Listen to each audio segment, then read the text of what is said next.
Alhamdulillah kita bisa melanjutkan tadabbur kita, renungan kita kepada firman Allah yang saat ini kita masih di surat Al-Furqan dan kita sudah sampai kepada ayat yang ke-65. A'udzubillahi minasyaitonirrajim. Bismillahirrahmanirrahim.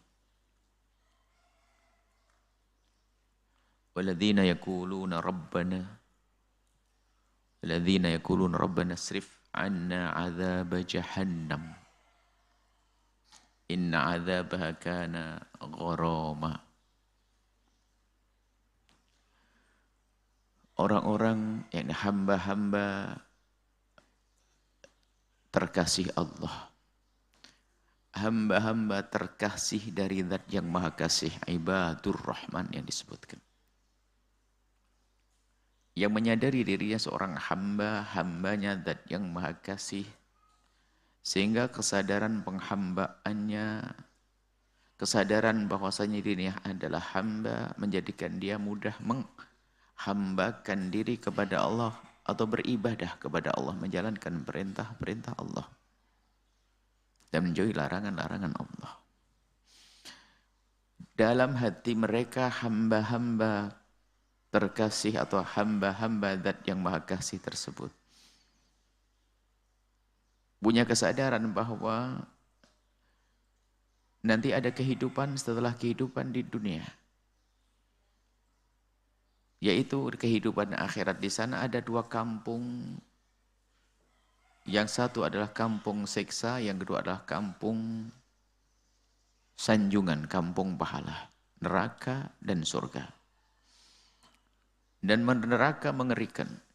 Menyadari adanya neraka, meyakini ada neraka, bahwasanya neraka adalah mengerikan. Dan neraka itu minta hal min mazid, mana lagi, mana lagi, mana lagi. Seolah-olah neraka itu ngejar orang berdosa. Seolah-olah neraka itu ngejar orang berdosa. Kenapa? Itu tugasnya. Sehingga dalam panjatan doanya, yaqulun Rabbana srif, ya Allah palingkan, supaya tidak ngejar lagi ke saya. Artinya dua makna di sini. Yang pertama, isrif, jauhkan saya dari melakukan dosa. Yang kedua, ampuni dosa yang telah saya lakukan. Jauhkan saya ya Allah dari melakukan dosa yang menjadikan sebab neraka ngejarku. Dan juga dosa yang telah aku lakukan, ampuni. Itu makna isrif anna. Allahumma ya Rabbana, ya Allah isrif. Isrif anna adzab jahannam, siksa neraka jahannam. Siksa neraka secara umum, ada pun pemberian nama-nama neraka bermacam-macam, banyak nama. Akan tapi semua neraka adalah mengerikan. Seringan-ringannya neraka tidak ada tandingannya kalau kita cari dengan sepedih-pedihnya siksa di dunia. Sesakit-sakitnya siksa di dunia, nggak ada apa-apanya dibanding siksa di neraka. Sekecil apapun siksa di neraka. Dan siksa neraka mengerikan. Kalau siksa di dunia akan berakhir api yang dinyalakan, kebakaran, berakhir kayu bakarnya atau rumahnya selesai dan mati sendiri. Tapi kalau api neraka enggak, tidak akan padam sampai kapanpun. Yang berada di situ terus akan dibakar oleh api neraka, siksa yang tidak ada hentinya. Maka inna adzabaha, karena mereka masih sadar menyifati inna adzabaha, karena sungguh siksa di jahanam itu, neraka jahanam itu kana gharama. Gharama itu adalah seperti kalau gharim dalam bab utang piutang itu, orang kalau punya uang dibawa oleh seseorang. Dan ini adalah orang-orang yang harta yang sangat dibutuhkan, dia kejar orang yang punya utang. Ini gambaran gharama, ini adalah siksa yang terus nempel dan tidak pernah berpisah sedetik pun. Kalau sudah orang kena siksa neraka, tidak bisa menghindar, nggak bisa lari kemana-mana, nggak ada. Kalau orang kebakar di sebuah rumah, dia ngelompat dari rumah akan terbebas. Siksa-siksa ada di neraka, ada batas, ada ruang lingkupnya. Ada batasannya dan selesai. Kalau di neraka enggak, kita lari, na'udzubillah. Orang lari kemanapun tetap siksa. Dari ghorama, siksa itu akan terus melazimi dia, nempel ke dia. Sampai orang beriman nanti selesai urusannya, baru diangkat ke surga, baru nanti api neraka tidak akan mengejar lagi. Pun demikian kita tidak boleh meremehkan, yang penting seakan beriman, baca la ilallah, nanti kan pada akhirnya masuk surga. Kalau orang seperti itu nggak punya iman yang sesungguhnya. Kenapa? Kalau orang punya iman akan adanya neraka, takut, nggak akan bisa ngomong begitu. Kalau ada orang mengentengkan neraka, bisa jadi sebab kafir dia. Merendahkan neraka, menganggap biasa deh, apalagi guyonan-guyonan, jangan biasa gurauan tentang neraka. Melihat mungkin ada orang-orang bejat dari orang-orang yang mungkin secara fisik cantik dan sebagainya. Dari orang yang disebut mungkin biasa pamer kecantikan, kemaksiatan dan sebagainya. Kemudian kalau ada orang berkata, wah biarin deh saya di neraka, yang penting kan orang-orang cantik di sana. Mana ada cantik di neraka? Dibakar, hangus. Bahasa-bahasa guyonan semacam itu membahayakan imannya. Bahkan ngomonglah, biar nanti kalau artis-artis masuk neraka, biar saya di neraka deh sama artis. Artis yang tobat banyak masuk surga. Kau yang kejerumus ke neraka nanti. Kalaupun ada orang masuk neraka, nggak ada lagi cantiknya.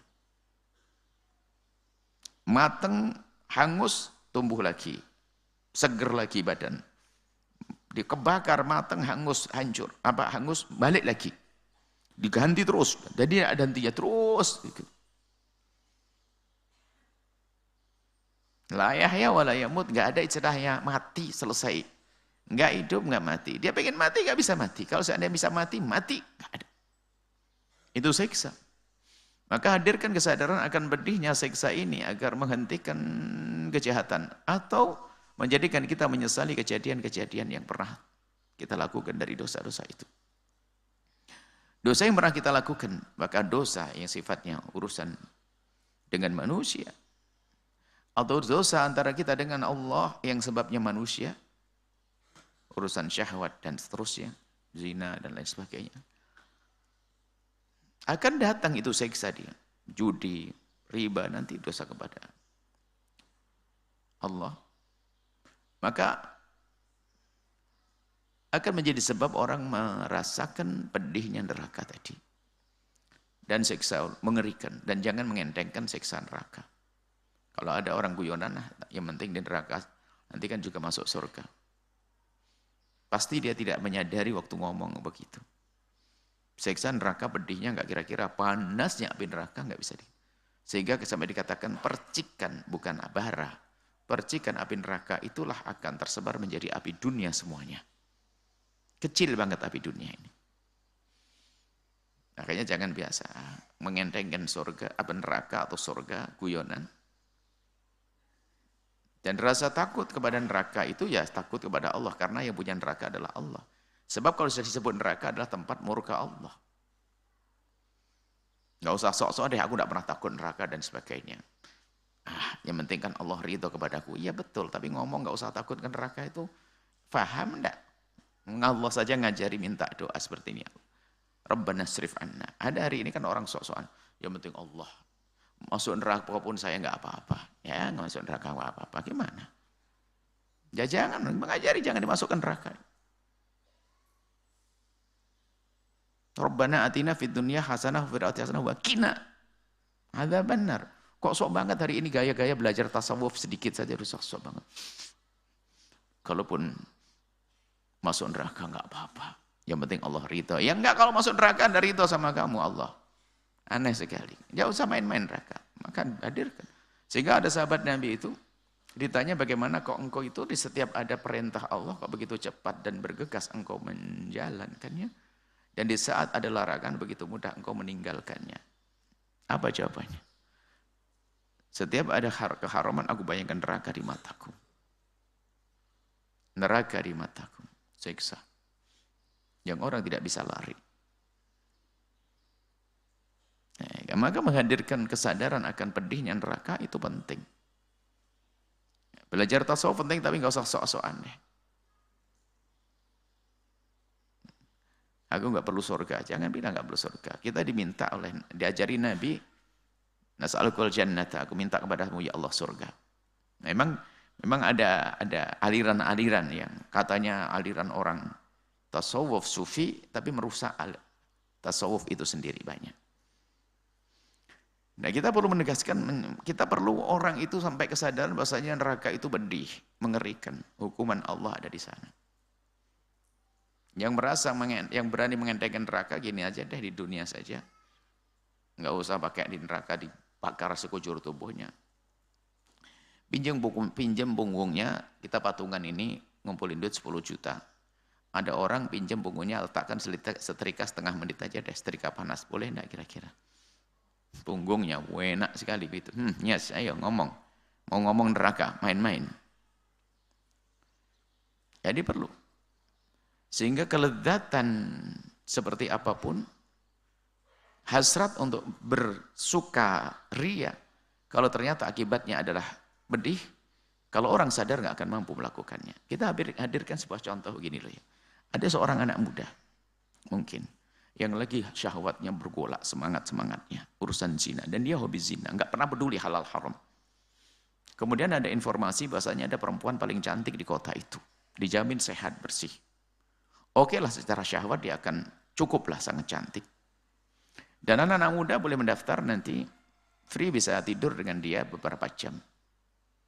Di dalamnya, apalagi dia ada minuman keras yang mahal-mahal. Didatangkan dari Amerika, datangkan dari ini. Anak muda yang biasa mabuk dan senang perempuan, gimana? Terus gambar fotonya sudah ada. Pasti ngiler laki-laki yang biasa dengan mengumbar syahwat tidak tahu haram. Dan ingat kalau laki-laki atau perempuan, orang yang berani zina sekali, sangat mudah untuk 2-3. Berani zina dengan satu orang, sangat mudah melakukan 2-3. Kenapa? Permasalahannya adalah tidak takut kepada Allah. Na'udzubillah. Nah, anggap saja ini. Mendapat informasi, anak muda yang syahwatnya tinggi, dengar informasi ada perempuan tercantik, sehat, dijamin nggak ada penyakit. Kalau ada penyakit kan mungkin masih mikir-mikir. Dan free bisa 3 jam di situ. Datang dia. Cuman setelah itu setelah 3 jam selesai harus pindah ke kamar sebelah. Dia baru datang sudah semangat syahwatnya tinggi. Akhirnya di situ ditanya, pokoknya nanti Anda boleh beberapa jam di situ, pokoknya setiap yang masuk dari sini harus itu istirahatnya di sebelah, kamar sebelah. Lalu kamar sebelah ada apa? Harus itu, harus. Kamar sebelah ternyata dibuka begitu menganga, api bara itu. Bara, dan di depannya ada 4 orang di depan pintu, itu 4 orang keker-keker. Ngapain 4 orang itu? Siapapun yang masuk di sini akan diambil dan dilempar ke dalam. Langsung pokoknya habis senang-senang di dalam, langsung keluar, diambil, dilempar ke dalam. Kira-kira ini pemuda yang syahwatnya tinggi masih nekat. Langsung hengkang lari dia. Kenapa? Ngebayangin, di sampingnya ada siksa. Padahal dibanding siksa neraka tentu sangat jauh. Ini sebelahnya saja. Ada algojonya 4, keker. Dia nggak bisa memberontak. 1 pegang tangannya, 2 pegang tangannya, langsung lempar, belum masuk. Dipanggang di dalam. Dan nggak salah lama-lama. Seperempat jam, dok. Ente 3 jam di tempat yang enak, seperempat jam dia. Nggak kira mau dia. Nah, karena apa? Dia mengerti akibat. Yang menjadi masalah kita ceroboh melakukan dosa. Itu tidak pernah memikirkan akibat. Maka fahami untuk menjauhkan dari keharuman, kehinaan ini. Kita harus tahu bahwasanya halal itu mudah. Halal itu mudah. Dan halal itu berkah. Halal itu indah. Halal itu nyaman. Orang mencuri itu mikir loh ya. Mengintai dan sebagainya. Berbohong pun dia terus beralasan. Seolah dikejar-kejar orang juga. Tapi jujur, dagang yang benar, nyantai. Ketemu siapa saja enak. Cuman kadang-kadang ada kalimat yang membahayakan. Wah repot cari halal aja, cari haram aja susah, apalagi halal. Wah ini orang-orang kurang ajar dengan syariat, seolah Allah menutup pintu halal. Ada loh yang omongan. Di saat dia melakukan keharaman, suruh bilang yang halal apa? Haram aja susah. Oh bukan. Itu termasuk kalimat-kalimat munafik, kalimat-kalimat yang mengeluarkan dari iman, kalimat yang bahaya itu. Sering terjadi di masyarakat kalimat tidak disadari. Cari yang haram aja susah, apalagi yang halal. Allah, innalillah. Ya memang nasibnya dia semacam itu. Ditutup oleh Allah pintu halal sehingga kebuka pintu haram untuk diantarkan ke neraka paling dalam. Sadari diri Anda bagian mana. Apakah Anda tergolong orang yang dimudahkan untuk yang halal, mensyukuri yang halal, atau tiba-tiba dibuka yang haram, naudzubillah. Orang yang dipilih oleh Allah dan dicintai oleh Allah susah melakukan keharaman biarpun direncanakan. Dan begitu mudah melakukan kebaikan biarpun tidak direncanakan. Begitu sebaliknya kalau orang dicintai oleh Allah, begitu susahnya melakukan keharaman biarpun direncanakan. Keharaman direncanakan susah dilakukan. Dan kemudahan kebaikan yang tidak direncanakan terjadi. Makanya kalau ada orang dikit-dikit nggak sengaja keluar haram, segera ngadu kepada Allah, ya Allah. Kenapa kok begitu mudah aku melakukan keharaman? Ngadulah kepada Allah, istighfar yang serius, minta berzikir, menyebut nama Allah, ya Allah, ya Allah. Kenapa begitu mudah aku melakukan keharaman, ya Allah? Kebaikan pun nggak bisa orang melakukan kebaikan biarpun kaya raya, miliaran, duitnya triliunan, bisa bangun masjid, bangun musola kecil, nggak bisa kecuali dipilih oleh Allah. Maka sadari di saat kita mengadu, kita menghadap kepada Allah setiap sholat kita, kan kita ikrar bahasanya kita seorang hamba dan ingin beribadah kepada Allah, lalu kita berkata, Iyyaka na'budu, kepadamu lah ya Allah kami beribadah. Tapi nggak bisa kita ibadah kecuali diberi pertolongan Allah. Maka bergegas seorang hamba menyadari wa iyyaka nasta'in, dan kepadamulah kami mohon pertolongan untuk bisa sholat, bisa sedekah, bisa menjauhi kemaksiatan. Sehingga makna la haula wala quwata. Haula sama quwata itu maknanya sama. Cuman para ulama biasa beda. La haula, tidak ada kemampuan di dalam melakukan kebaikan, wala quwata, dan tidak ada kemampuan untuk menjauhi kemaksiatan illa billahi, kecuali dari Allah, dengan Allah. Ayo merenung. Kenapa kok mata kita dikit-dikit melihat yang haram di alam nyata, alam maya? Jangan-jangan tidak disayang oleh Allah. Mengerikan. Bergegaslah menuju kepada Allah, menyadari kesalahan-kesalahan kita. Bisa menjadi baik. Dan jangan menjadi orang putus asa. Dua makhluk terkutuk. Yang pertama adalah iblis. Terkutuk, sudah selesai kisah iblis. Di samping terkutuk, bodoh. Bodohnya super. Bayangkan di saat melanggar, melakukan kesalahan, ditegur itu malah mengatakan sombong. Aku ana khair minhu. Sudah begitu, lihat. Minta kepada Allah, berdoa, memohon kepada Allah. Bukan minta diampuni. Andirni, ya Allah beri aku tempo agar umurku panjang bisa ganggu anak Adam. Lihat.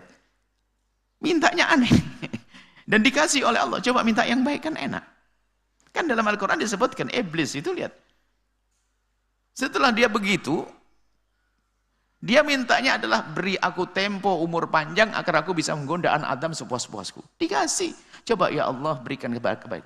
Maka dari itu jangan biasa doa yang jelek. Mintalah kepada Allah. Dan jangan menganggap diri Anda nggak dikabul doa Anda. Iblis saja doa ternyata diberi oleh Allah. Makanya mintalah kepada Allah, termasuk tadi yang berada dalam kubang kehinaan, kemaksiatan, mabuk, judi misalnya. Na'udzubillah, minta kepada Allah. Yang dengan riba, ngadu kepada Allah. Yang kepada zina, ngadu kepada Allah. Ini adalah ibadur rahman. Dan merasa takutnya kepada neraka betul-betul ditanamkan. Dan selalu jadi bahan renungan. Sehingga nanti pada akhirnya hidupnya enak. Orang kalau selalu ingat neraka, dia susah melakukan kejahatan. Dan hidupnya akan bahagia terus. Bukan orang yang neraka masam, mukanya masam terus, enggak. Dia mau jahat sama suami, ya neraka. Mau zalim sama istri, waduh kacau. Mau durhaka sama orang tua, enggak boleh. Sehingga apa yang terjadi? Hidupnya indah dia. Hidupnya indah. Innaha sa'at mustaqarra wa muqama. Sungguh neraka itu saat itu sejelek-jelek, mustaqarra tempat diam, wa muqama dan tempat tinggal. Masya Allah. Tempat kembali, tempat tinggal sejelek-jelek. Kalau ada di dunia, maksud suruh bayangin di dunia ada orang yang rumahnya nyungsep, hidup di rumahnya di kolong jembatan, rumahnya ternyata banjir terus, rumahnya ternyata banyak binatang, rumahnya ternyata macam-macam ada. Enggak sebenarnya. Yang paling menyeramkan adalah itu neraka jahanam saat mustaqarra wa muqama. Semoga Allah menjauhkan kita dari tinggal di tempat tersebut. Sebesar apapun dosa kita, lihat. Kalau Allah mengampuni dosa kita, selesai kisahnya. Akan tapi bergegaslah menuju pengampunan Allah. Wasari'u ila maghfiratin. Sari'u. Jangan bergegas. Kenapa kok sari'u? Keburu kedatangan malaikat pencabut nyawa, belum sempat tobat. Apalagi tobatnya tidak serius. Sudah tahu itu dosa, masih dikenang sebuah keindahan. Penyakit. Enggak ada tobat. Allah kan maha tahu yang ada di hati kita.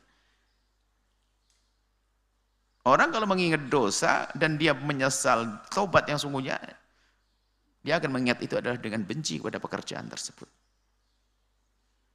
Makanya hati-hati kalau bertobat yang serius, tobatan nasuha, membenahi penyesalan, menguatkan penyesalan. Dan begitu mudah setelah itu kalau dia penyesalannya dalam, meninggalkan. Karena setelah itu akan iqla, menjauhi dari kemaksiatan yang sudah dilakukan. Kan begitu syarat tobat.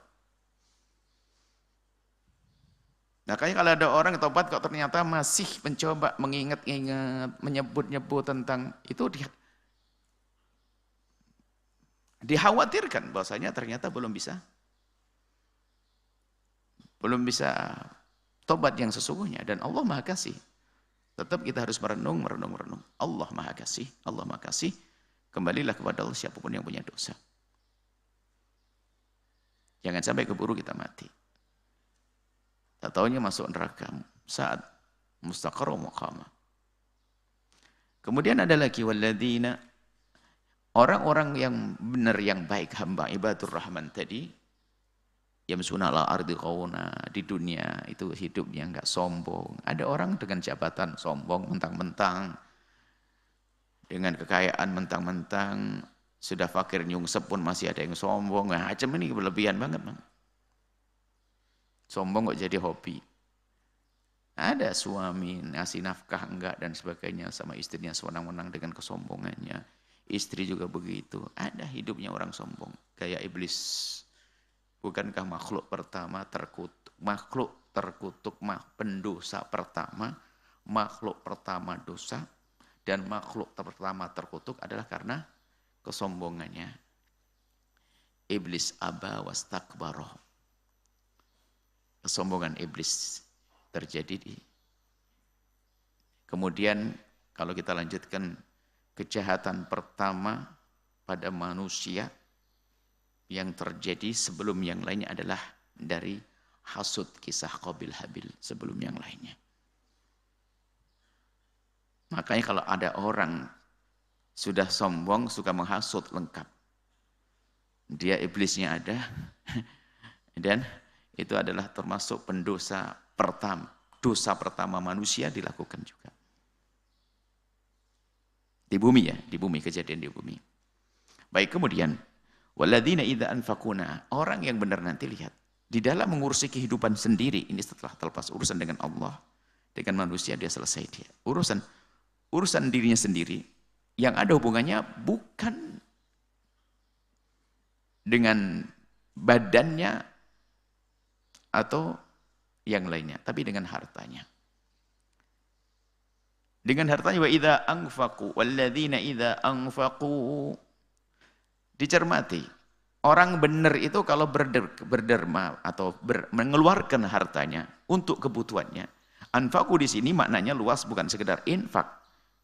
Bantu masjid atau bantu yatim piatu, fakir miskin, bukan itu. Anfaqu di sini adalah yang menggunakan, membelanjakan hartanya. Lam yusrifu wa lam yakturu. Tidak berlebihan dan tidak pelit-pelit amat.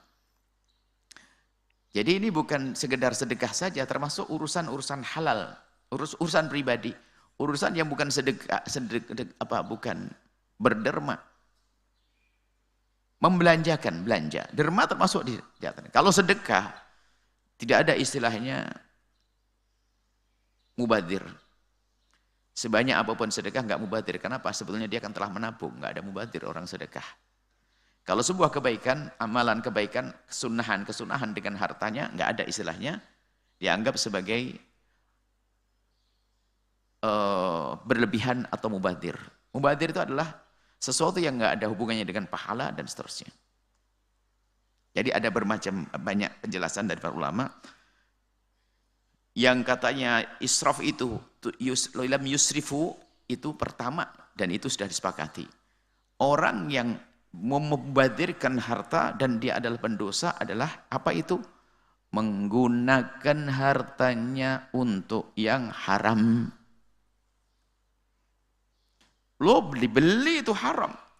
Bayangkan. Dibeli. Untuk melanjutkan nuruti syahwatnya beli paket internet. Yang paling banyak kan di situ. Pakai sebagian daripada uang barokah atau gaji yang dicari dengan halal, sehalal-halalnya padahal. Sehalal-halalnya. Tapi ujung-ujungnya dibelanjakan. Nah, itu israf biarpun sekecil apapun karena haram. Apalagi na'udzubillah untuk melakukan kehinaan-kehinaan. Itu mubadir.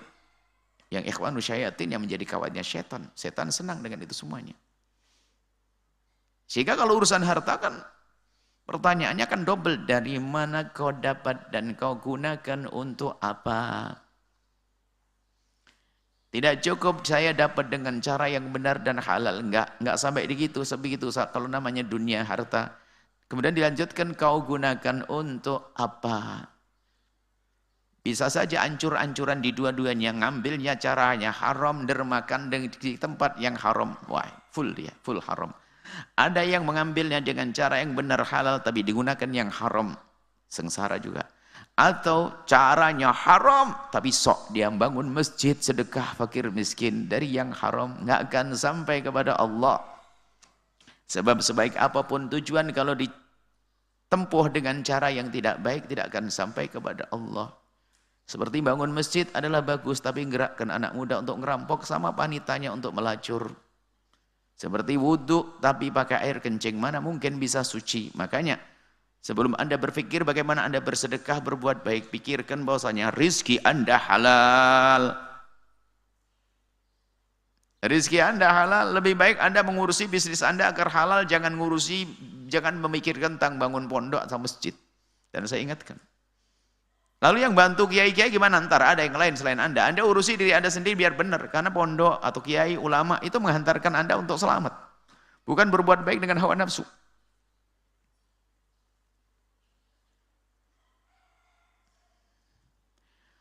Nah kemudian, walam yakturu, itu jangan terlalu pelit-pelit.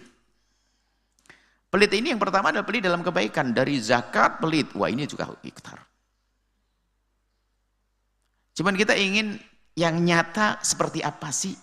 Ini adalah mengajari cara hidup yang baik. Jadi gini, selain daripada melakukan keharaman, itu jelas itu adalah namanya israf. Kewajiban berbuat baik yang harus dibayar ternyata enggak, makanya adalah namanya iktar.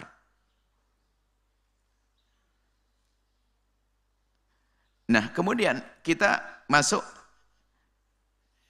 yang sering kita lakukan tapi tidak kita sadari. Jadi gini, kalau Anda punya uang gaji 1 juta rupiah, 1 juta rupiah, kemudian Anda menjalani hidup gayanya orang yang 2 juta rupiah, maka itu adalah israf, sudah berlebihan. Berarti Anda tidak menyadari diri Anda sendiri. Ujung-ujungnya apa? Mengambil yang haram. Tapi orang kaya, uang belanjanya sehari itu ada sampai 5 juta. Ya. Bagi dia memang belanjanya, kebutuhannya 5 juta. Makanya sampai fakir dan miskin disesuaikan dengan keadaan. Sehingga fakir di Singapura sana itu bukan fakir yang di sini. Orang mijet di Singapura itu 700.000. Kalau sehari dapat 3 sudah 2 juta. Kalikan, ibaratnya begitu. Ini ada orang Singapura, kelihatan.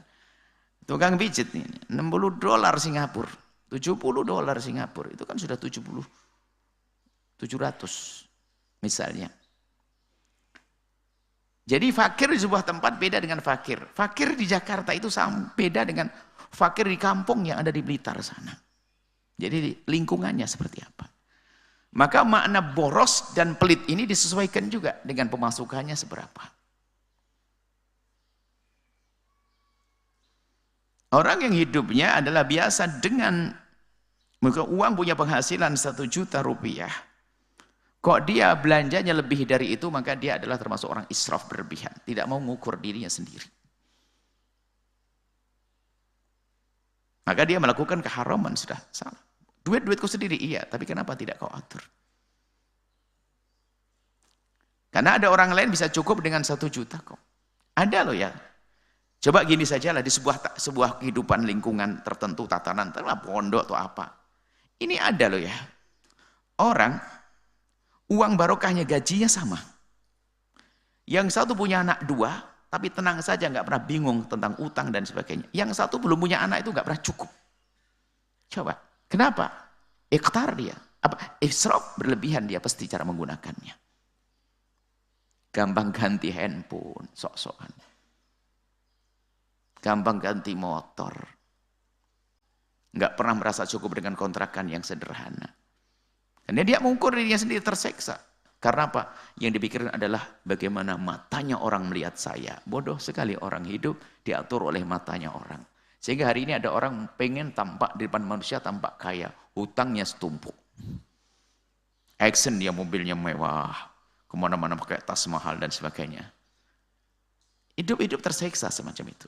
Dan itu adalah termasuk ikhtar, israf, berlebihan. Yang diharamkan, yang dilarang. Kemudian kalau pelit misalnya, kalau punya uang 5 juta, dan kalau punya uang 5 juta, dan kebutuhan keluarganya ada 5 juta, ternyata apa? Dia mencoba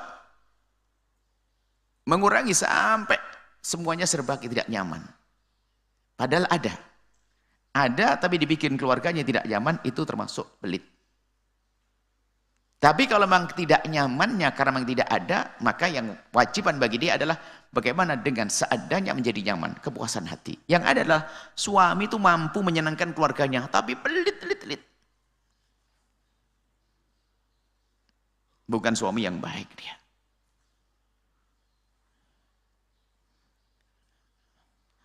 Apalagi sedikit mengerti fikih, fikihnya tidak dikembangkan. Ngasih nafkah istri adalah satu mud, segenggam beras. Kacau, enak aja. Lalu apa kadarnya? Beli ikan asin. Garam. Suruh makan sendiri itu orang.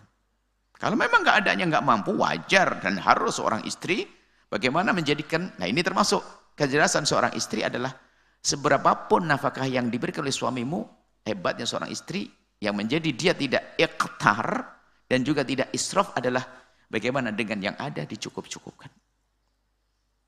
Kalau betul-betul tidak cukup nanti, tetap saja dia tidak akan sedih, tidak akan kecewa, berat, apalagi marah kepada Allah. Kan ada, hari ini orang yang nggak ada yang dimakan, ada. Tapi orang nggak ada dimakan, nggak punya duit, nggak bisa disebut israf, nggak disebut ikhtar, nggak punya duit. Tidak disebut sebagai pelit, tidak disebut kayak orang berlebihan. Orang nggak mampu dia. Kan ada mau ya Allah hari ini makan cuma sehari tok, selebihnya nggak ada duit. Nggak bisa disifati ikhtar, tidak israf. Memang punya, nggak ada lagi yang dimakan. Jadi pembahasan ini adalah orang yang ada, yang punya. Kemudian dia menggunakan di bawah standar, maka itu adalah ikhtar. Di atas standar namanya israf.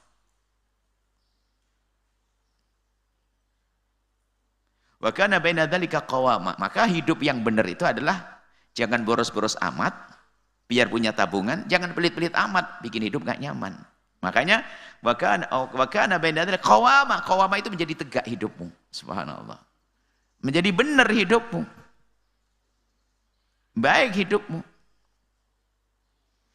Ada orang nabung masa depan, ada masa depan nabung, tapi anaknya terseksa, istrinya terseksa dan sebagainya. Enggak benar begitu. Terus apa? Habis itu mati. Perlu dinikmati dengan keluarga juga. Wa kana baina dzalika, maka tengah-tengah, tidak berlebihan, tentunya dikembalikan pada kemampuan tadi, tidak berlebihan, tidak pelit, itulah hidup yang baik. Tegak hidupmu. Tidak pincang. Sebab yang menabung banyak, ngumpulin banyak, tapi pelit, enggak pincang, keluarganya tersiksa. Sampai kami sampaikan, Anda sebagai seorang suami mungkin bisa saja pakai nasi putih, Anda merasa cukup untuk bisa mengumpul harta, tapi anak Anda belum tentu bisa. Harus ada lauknya sedikit-sedikit. Jangan samakan diri Anda. Anda seorang ibu yang mungkin biasa prihatin masa hidupnya. Sehingga terus ngajari anaknya padahal duitnya ada. Prihatin, ya nggak benar. Sesuaikan. Hidup itu menyesuaikan. Yang nggak boleh adalah berlebihan sampai menyiksa diri. Nggak mampu tapi memaksakan diri. Wah, mentang-mentang ingin menyenangkan keluarga. Setiap hari ke warung. Setiap hari beli AB chicken. Ayong sebelah. Nggak begitu hidupnya. Itu namanya israf. Berlebihan. Sampai di sini insya Allah kita lanjutkan pada pertemuan yang akan datang. Wallahu a'lam bissawab.